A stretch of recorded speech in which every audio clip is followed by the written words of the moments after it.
సచిన్ రాజ్ అత్యాధునిక world class physiotherapy treatment తో అన్ని రకాల నొప్పులకు శాశ్వత పరిష్కారం. సార్ నమస్తే సార్, వెంకట హరిప్రసాద్ గారు. నమస్కారం విష్ణు గారు. సార్ హరిప్రసాద్ గారు, మార్కెట్లో మంచి బుల్ ర్యాలీ నడుస్తుంది. ఆల్ టైమ్ హై అనేది ఏ రోజుకి ఆ రోజు మారిపోతుంది. నిన్న మొన్న 70 గురించి మాట్లాడుకుంటే ఇవాళ 71 చేంజ్కి వచ్చేసింది మార్కెట్. సో మరి మార్కెట్లో ఈ బుల్ ర్యాలీ, బుల్ రన్ అనేది ఎప్పటి వరకు కొనసాగే అవకాశం ఉందంటారు ఈ జోరు? ప్రజెంట్ మార్కెట్ ర్యాలీకి 2 కారణాలు చెప్పుకోవచ్చు. ఒకటి, మన economy compare with other countries చాలా స్ట్రాంగ్గా ఉంది. రెండోది, ఫండ్స్ ఫ్లో ఎక్కువ ఉంది. అంటే ఫండ్స్ ఫ్లో మ్యూచువల్ ఫండ్స్ ద్వారా, మ్యూచువల్ ఫండ్స్ వల్ల every month around 15,000 to 20,000 crores mutual ఫండ్స్లో ఇన్వెస్ట్ చేస్తున్నారు పబ్లిక్. ఆ మ్యూచువల్ ఫండ్స్ ఇన్ టర్న్ దేని ఇన్వెస్టింగ్ ఇన్ స్టాక్ మార్కెట్.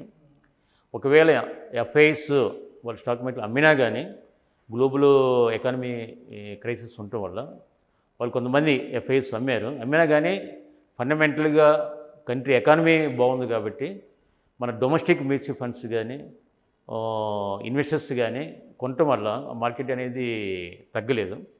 ఇంతకుముందు అంటే అరౌండ్ ఐ కెన్ సే 95-2000 మధ్య ఎక్కువ ఎఫ్ఐఎస్ ప్రాబ్లం ఎక్కువ ఉండేది.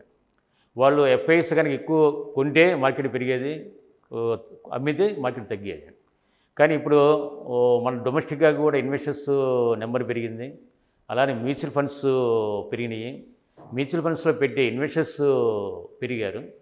ఒకవేళ ఎఫ్ఐఎస్ డెసిషన్ వాళ్ళు అమ్మినా కానీ మన డొమెస్టిక్ మ్యూచువల్ ఫండ్స్ ఇన్వెస్టర్స్ కొనటం వల్ల మార్కెట్ అనేది పడట్లేదు. So that is one reason. Second reason, ఈ 2 రీజన్స్ వల్ల మన stock market is doing very well. రీసెంట్గా మనం చూస్తే రష్యా క్రైసిస్ కానీ, 2020లో చైనా కరోనా క్రైసిస్ కానీ, ప్రజెంట్ అమెరికాలో ఇన్ఫ్లేషన్ కానీ, డెట్ క్రైసిస్ వల్ల కానీ, సో ప్రజెంట్ మన ఎకానమీ స్ట్రాంగ్ పొజిషన్లో ఉంది. అందువల్ల ఎక్కువ మంది ఎఫ్ఐఎస్ కూడా మన ఇండియన్ మార్కెట్లో ఇన్వెస్ట్ చేస్తున్నారు. మార్కెట్ అందువల్ల స్ట్రాంగ్గా ప్రజెంట్ ఉంది. లాంగ్ రన్ అంటే ఇమీడియట్గా మార్కెట్ ఎలా ఉంటుంది అనేది చెప్పడం అనేది కష్టం. ఎందుకంటే మనం మళ్ళీ 2024 ఏప్రిల్ మేలో పార్లమెంట్ ఎలక్షన్స్ రాబోతున్నాయి. So elections one of the main factor market మీద ఉంటుంది. సో ఎలక్షన్స్ ముందు వరకు కొంత పాజిటివ్గా మార్కెట్ ఉండొచ్చు, కానీ ఎగ్జాక్ట్లీ ఎలక్షన్ ఒక 1 month బిఫోర్ మటుకి కొంత మార్కెట్ తగ్గే అవకాశం ఉంటుంది. ఎందుకంటే ఎలక్షన్ రిజల్ట్ ఎలా ఉంటుంది అనేది మనకి క్లారిటీ ఉండదు కాబట్టి. Mainly market index depends on మన కంట్రీ ఎకానమీ. సో ఎకానమీ బాగున్నంతకాలం, ఎక్కువ సెక్టర్స్ బాగున్నంతకాలం, ఫండ్స్ ఫ్లో బాగున్నంతకాలం ఎక్కువ మార్కెట్లోకి ఇండెక్స్ ముందుకెళ్ళే అవకాశం ఉంది. ఈ ర్యాలీ అనేది కొంతవరకు ఒక్కోసారి index correct rally index you may not give correct indication of the all companies appreciation. But so many companies index పెరగకపోయినా కానీ మిడ్ క్యాప్ కంపెనీస్ కానీ, స్మాల్ క్యాప్ కంపెనీస్ కానీ పెరిగే అవకాశం గ్యారంటీ ఉంటుంది. బట్ ఎలక్షన్ తర్వాత బీజేపీ కనుక కంటిన్యూ అయితే డెఫినెట్గా మార్కెట్ ఈ బుల్ రన్ స్టార్ట్ కంటిన్యూ అవుతుంది. కాంగ్రెస్ కానీ గవర్నమెంట్కి వస్తే మటుకు డెఫినెట్గా కొంతవరకు మార్కెట్ కరెక్షన్ అయ్యి డల్ అయ్యి మార్కెట్ నెగిటివ్ ట్రెండ్ ఒక ఫ్యూ మంత్స్ కంటిన్యూ అవ్వచ్చు. బట్ లేటరు కంట్రీ ఎకానమీని బట్టి, కంట్రీ ఎకానమీ బాగుంటే డెఫినెట్గా ఇండెక్స్ పెరిగే అవకాశం ఉంటుంది. ఓవరాల్గా మన ఇండియన్ ఎకానమీ స్ట్రాంగ్గా ప్రజెంట్ ఉంది. బీజేపీ గవర్నమెంట్ కనుక కంటిన్యూ అయితే బీజేపీ గవర్నమెంట్కి ఉన్న విజన్ వల్ల ఎకానమీ ఇంకా ఫర్దర్గా బాగుంటుందని, ఎకానమీ బాగున్నంతకాలం మార్కెట్ ఇండెక్స్ పాజిటివ్గానే పెరిగే అవకాశం ఉంటుంది. అంటే నిన్న కూడా సూరత్లో జరిగిన ఒక ఈవెంట్లో ప్రధాని నరేంద్ర మోడీ గారు చెప్పారు, 3వసారి మేమే అధికార పగ్గాలు చేపట్టబోతున్నాం అండ్ ఇండియా కూడా 3rd లార్జెస్ట్ ఎకానమీ కాబోతుందంటూ కూడా వారు కొన్ని కీలక వ్యాఖ్యలు చేశారు మన ఆర్థిక వ్యవస్థకు సంబంధించి.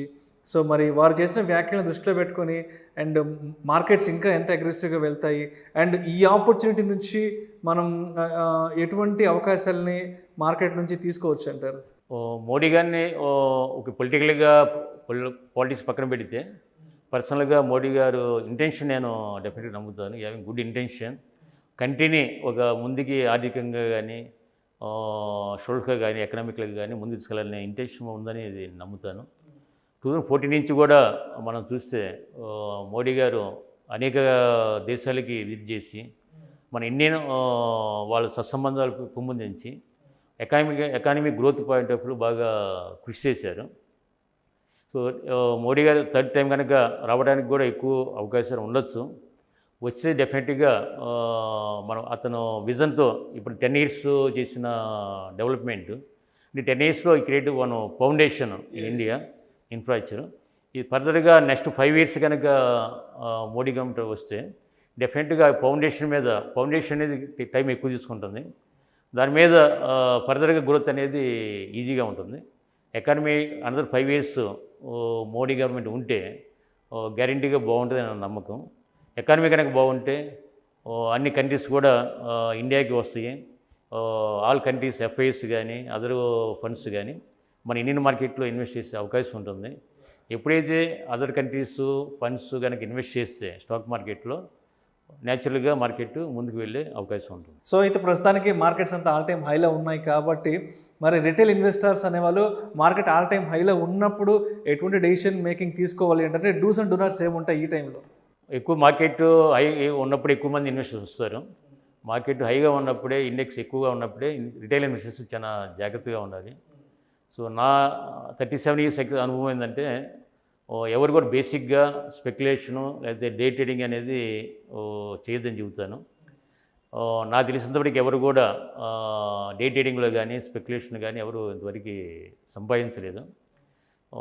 కాకపోతే రీసెంట్గా టెక్నాలజీ పెరగడం వల్ల ఆల్గరిథం అలా టెక్నాలజీ వల్ల కొంతమంది ఆ టెక్నికల్గా గ్రాఫ్స్ ద్వారా కొంతమంది సంపాదించి ఉండవచ్చు.